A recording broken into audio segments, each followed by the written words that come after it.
कसा हुआ शर्ट, उस पर भी कोट, उसके ऊपर भी टाई। क्यों? उनकी मजबूरी है। उनके देश में इतनी सर्दी पड़ती, इतनी ठंड पड़ती है कि अगर इस तरह से वो पैक ना रहें, गल्ला भी बांध के ना रखें, तो अंदर हवा जाएगी और शीतलता, सर्दी उनको सहन नहीं होगी। तो टाई बांधने का भी परंपरा है। टाई क्या है? एक तरह का फांसी है। अगर कोई ठीक से पकड़ के खींच दे तो वहीं टाई। लेकिन उन क्या करेंगे वो? अब ये भारतीयों को देखो, कई बाबू टाइप के लोग होते हैं कि ज़रूरत नहीं है, कोई भारी सर्दी नहीं पड़ रही, ठेठ मई जून की गर्मी है और क्या पहन के आ गए? ऑफिसर दिखना है उनको, बाबूजी दिखना है। तो वो भी ऐसे ही ठाट बना के आ जाते, टाई लगा के आ जाते हैं और फिर पसीना पहुँचते तेरे रूमाल से। अरे पहले ही तुम सिंपल अपनी जो आपकी प्रकृति, आपके देश, आपके क्षेत्र के हिसाब से उचित वेशभूषा है उसे ही पहनते तो इतना पूछने की जरूरत भी नहीं पड़ती है। अमेरिकन लोग जो होते हैं वो नेक टाई लगाते हैं। कौन सी टाई लगाते हैं? क्या बोलते हैं? नेक मतलब गर्दन, गले की टाई। लेकिन ये इतनी खतरनाक है कि कोई पकड़ के खींच दे तो वहाँ। लेकिन हमारे यहाँ नेक टाई की व्यवस्था नहीं है, हमारे यहाँ बैक टाई की व्यवस्था है।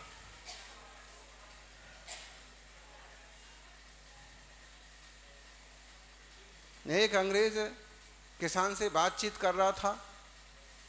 किसान कितनी इंग्लिश जानता, उसके पीछे पड़ गया। What is this, what is this. जो कुछ बनता था तो बना और उसके बाद उससे पीछा छुड़ा के भागा कि इसको क्या बोले इंग्लिश, मेरे को इतनी आती नहीं। तो दौड़ते हुए किसान की धोती का पीछे वाला हिस्सा पकड़ लिया। अंग्रेज ने व्हाट इज दिस, तो किसान ने भी उसकी टाई पकड़ ली जोर से। परेशान हो गया था बेचारा। तो उस किसान ने भी कहा व्हाट इज दिस। तो अंग्रेज ने कहा दिस इज नेक टाई। तो किसान ने कहा सो इज बैक टाई।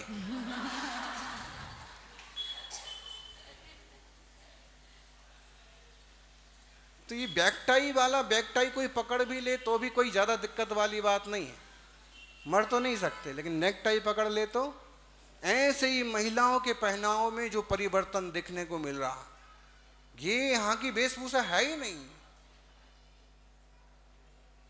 कसा हुआ इस टाइप का, या तो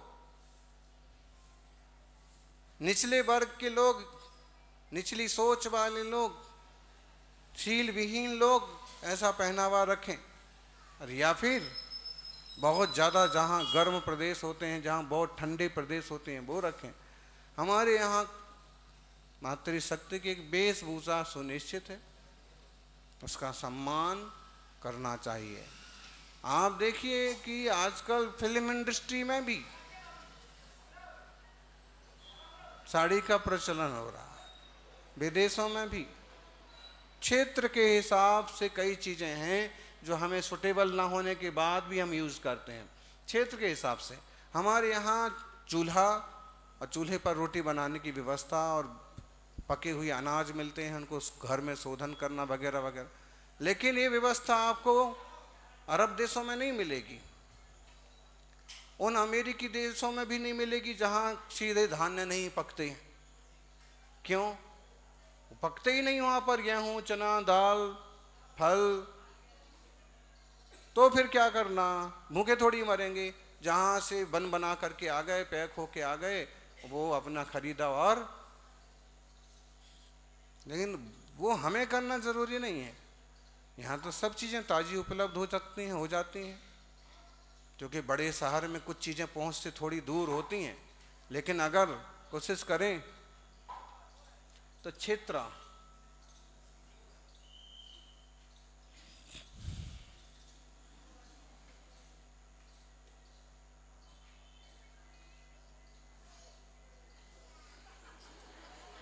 घर में ढेर सारे मेहमान हों और पप्पू ऐसा करे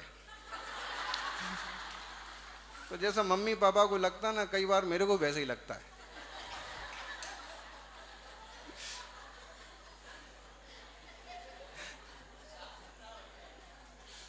अरे सीधे ही बैठ, अच्छे बैठ, मतलब रिश्तेदार क्या सोचेंगे, इतने श्रावक श्राविका क्या सोचेंगे। क्योंकि सरलता अपनी जगह है, लेकिन फिर भी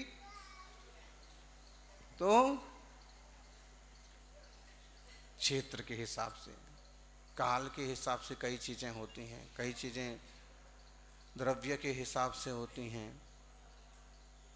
और ऐसे ही पूजा पद्धतियों में लगभग हुआ, जहाँ जिन वस्तुओं की ठीक ठीक उपलब्धता हुई वहाँ उन वस्तुओं का पूजा में प्रयोग हुआ, जहाँ जिन वस्तुओं की नहीं हुई, सुखी सुखी मिली, तो वहाँ सुखी सुखी का हो गया। ऐसे ही जहाँ बहुलता जिन चीज़ों की रही वहाँ उन चीज़ों के चढ़ावे की बहुलता रही। अब हम एक ही चीज़ का आग्रह करें, हमारा एक लगभग वर्षों से एक नियम चलता है, प्रायः करके 2 ही अन्न लेना, गेहूं और मूंग। अब श्रवण बेलगुल तरफ जाना हुआ, 10-5 दिन तो हमने निभाया, तो निभाने में क्या, वहां पर गेहूं का प्रयोग बहुत कम, तो रोटी भी जो हमें दी जाए आए हमारी अंजुली में, तो वो भी मतलब हाँ, कि उसको तोड़ने के लिए कम से कम 2 आदमी चाहिए।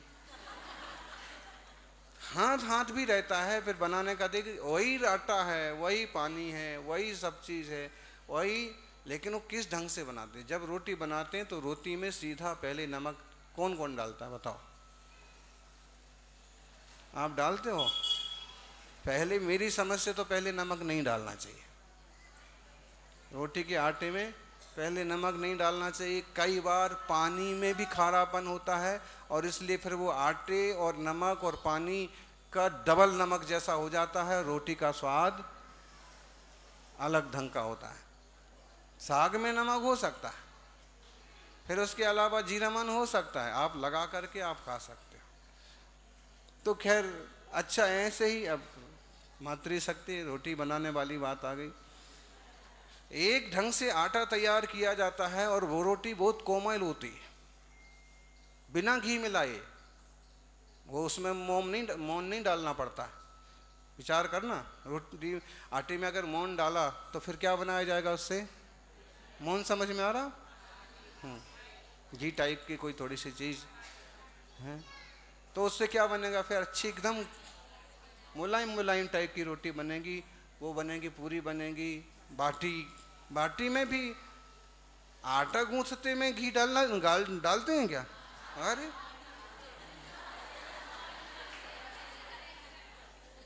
कड़क हो जाएगी। नहीं तो कड़क हो जाती है, लेकिन कड़क का अपना अलग ही होता है मजा। खैर, तो जैसे आटे में मोन डालने से कोमलता पैदा हो जाती है, स्वाद पैदा हो जाता है, ऐसे ही जीवन में भी थोड़ा सा मौन डाल दिया जाए तो स्वाद पैदा हो जाता है। बहुत सारी कठोरता से बच जाते हैं, बहुत सारे द्वंद्व से बच जाते हैं।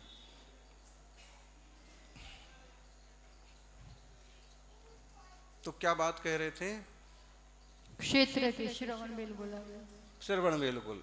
अब रोटी, तो फिर हमने ये विचार किया कि जब यहाँ चावल ही चावल उपलब्ध होते हैं, उसी की हर चीज़ बनती है, तो फिर वहाँ पर स्वामी जी बोले कि महाराज जी जब तक आप यहाँ हो तब तक आप 2 ही अन्न लेना है, तो भी उसमें एक चेंज कर लो। तो हमने फिर चावल चेंज कर लिया। ठूंठ ही बने रहोगे कि नहीं, क्या हुआ, हम तो यहीं, फिर जो भी है तुम ठूंठ बने रहोगे तो ठूंठ जैसी रोटी खाओ। फिर मतलब है कि कभी कभी परिस्थिति बस हमें वो बातें स्वीकार कर लेना चाहिए जो निर्दोष हों और सामंजस्य बढ़ाने में सहयोगी हों। लठ नहीं बने रहना चाहिए। हैं, हम तो यहीं बैठ के पूजा करते थे, ये कैसे बैठ गया, हट हट, अरे भाई आज ये बैठ गए तो छेड़छाड़ मत करो, आप थोड़ी दूर बैठ जाओ, अलग बैठ जाओ। नहीं, ये तो ऐसे ही करता है, प्रवचन में भी हम जहाँ बैठते वहीं बैठता। तो समझौतावादी होना चाहिए थोड़ा सा, जो हितकर हो। परिवार आपके हाथ में है। पिछली बार भी कहा था, जिसके हाथ में लोई उसके हाथ में सब कोई। अगर आपके पतिदेव अंडर कंट्रोल नहीं है, इसका मतलब आप में ही कमी है। इसका मतलब दबाना नहीं पड़ता है। बच्चा अंडर कंट्रोल नहीं है, बात नहीं मानता, आप में ही कमी है। एक माँ को कहा है, और माँ को वैदिकों ने शक्ति कहा है। शक्ति का मतलब है बहुत बड़ी ताकत है आपके पास। अभी हमारे पास एक विद्वान आया करते थे, गुलाब कोठारी, राजस्थान पत्रिका के मुखिया हैं। उनके ये 2 लेख हमने पढ़े अभी और नए। बोले माँ ही भगवान बनाती है। क्योंकि उनकी सोच थोड़ी सी वेदों से प्रभावित है, लेकिन फिर भी हमने उनको जैन दर्शन की तरफ भी झुकने का आग्रह किया। माँ ही भगवान बनाती है, इस पर पूरा लेख है। माँ कैसे भगवान बनाती है? पूरी रचना तो माँ के पेट में होना है। ध्यान रखिए, बच्चे की रचना, बच्चे की 90% रचना 9 महीने में माँ के गर्भ में हो जाती है। कितनी? 99 बोल सकते हैं, 95 बोल सकते हैं। 90% रचना माँ के गर्भ में हो जाती है। इसका मतलब है कि उस रचना में आपने क्या उसको विचार दिए हैं, क्या थॉट्स दिए हैं, क्या संस्कार दिए हैं, आपने बाहर से क्या क्या लिया है और क्या क्या उस तक पहुंचा है। ध्यान रखिए, हम केवल मुंह से नहीं खाते हैं। मुंह से तो खाना सब जानते हैं, लेकिन हम आँखों से भी खाते हैं। आँखों से जो हम देखते हैं वो हम में सेटल हो जाता है। कान से भी खाते हैं। हम जो कुछ सुनते हैं वो बहुत बार हमको प्रभावित करता है। अच्छी बातें सुनते हैं तो अच्छा लगता। किताबों से भी हम पढ़ने बैठते हैं, सीरियल्स से भी, मोबाइल से भी, सब तरफ से हम लेते हैं। फिर आपके भीतर जो रचना जारी है उसमें भी वो सारा मटेरियल। अविकसित बच्चे हैं या उनका कोई अंग कमजोर है, अंग भंग है, कहीं ना कहीं इसमें माँ का रोल है। कहीं ना कहीं कोई चूक हुई है। मिट्टी का छोटा सा घड़ा तैयार करता है जब कुम्हार, जर्रा सा धक्का लग जाए, जर्रा सा धागा ऊंचा नीचा हो जाए, जर्रा सा पानी कम ज़्यादा लग जाए, तो उतने में भी वो टेढ़ा मेढ़ा धब्बा कुछ ना कुछ उसमें आ जाता है। वो ही माँ के साथ है। अब इस बात को समझने को वर्तमान में कोई तैयार नहीं। वो समझते सब रूढ़ी है और ये है और वो है, खाओ पियो घूमो फिरो मस्ती करो।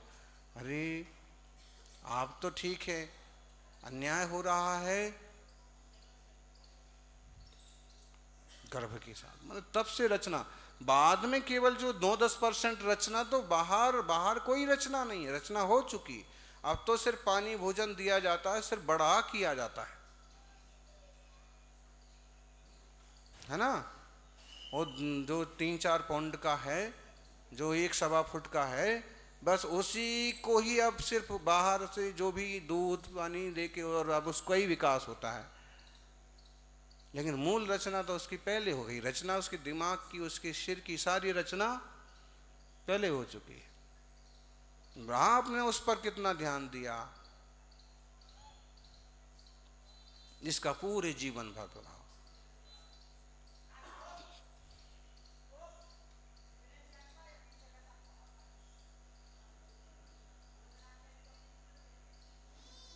लोई का मतलब समझिए आप लोग,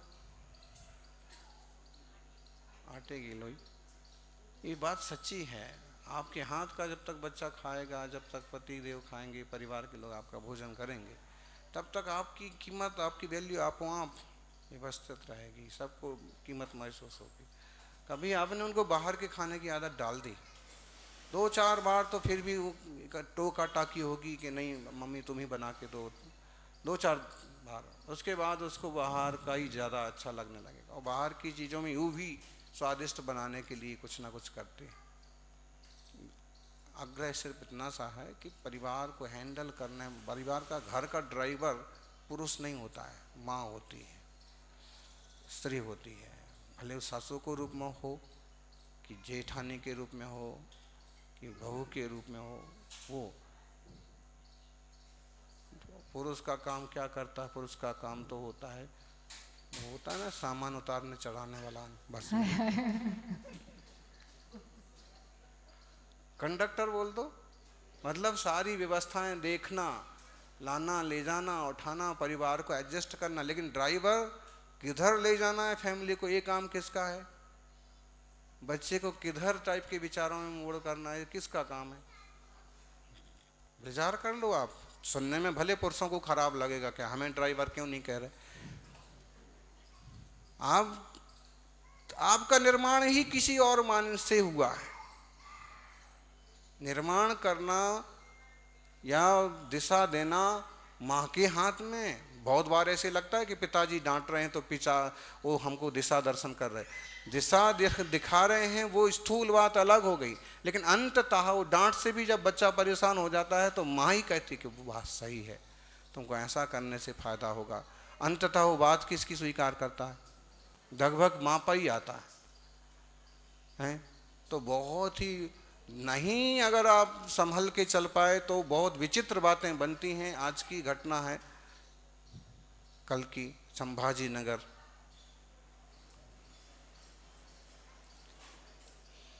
है, पास के गांव में कहीं बच्चे ने पिता से स्मार्टफोन मांगा, बहुत कीमती फ़ोन मांगा। अब उतनी उनकी क्षमता नहीं थी, उनने मना कर दिया। पास की पहाड़ी पर चढ़ गया, फ़ोन ला के दो नहीं तो यहाँ से कूद जाएंगे।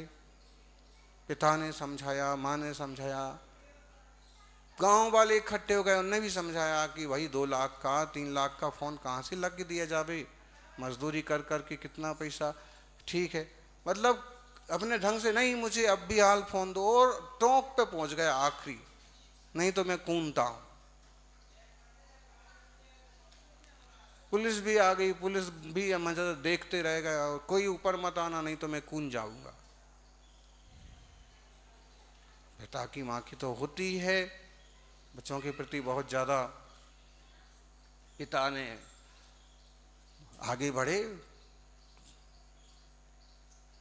खूब समझाया, समझाने के लिए कि इसका हाथ पकड़ के नीचे उतार देंगे। लेकिन जब तक वो पहुंचे तब तक वो उसका बैलेंस बिगड़ा और छोरा खाई में गिरा। पिता ने फिर उसको संभालने के चक्कर में वो भी चक्कर खा गए, वो भी खाई में गिरे, दोनों मर गए। उनको देख के वो जो माँ बैठी थी ना, वो भी वहीं से कूद करके।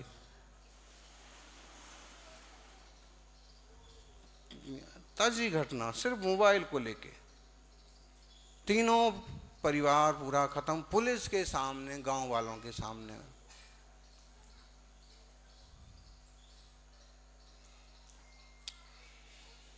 मतलब ऐसा क्या कमी रह गई कि माँ बाप उसको नहीं संभाल पाए, या वो आज्ञा नहीं मानता है, नहीं समझता है? कहीं ना कहीं कमी है परवरिश में।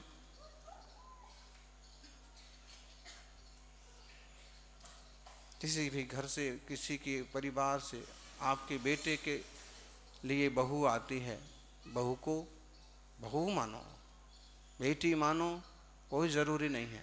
बहू का भी अपना एक बड़ा स्थान है। आपकी बेटी दूसरे घर में गई है, जैसे आप अपेक्षा करते हो कि उस घर में मेरी बेटी की कीमत हो, गरिमा हो, शुरुआत अपने से करो। ऐसे ही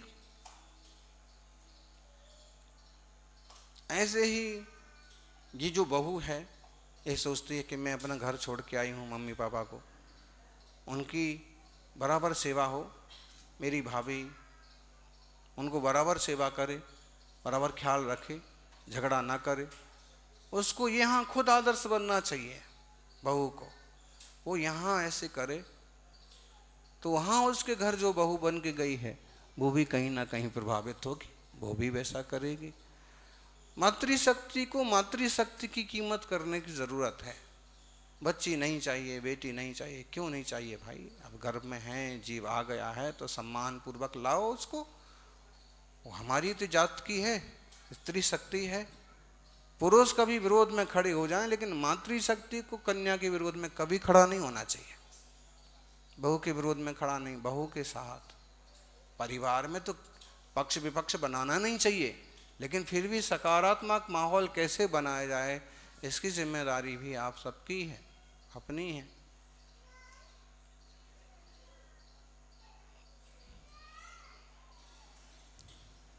देखो, रहना वही है, परिवार में लोग वही हैं।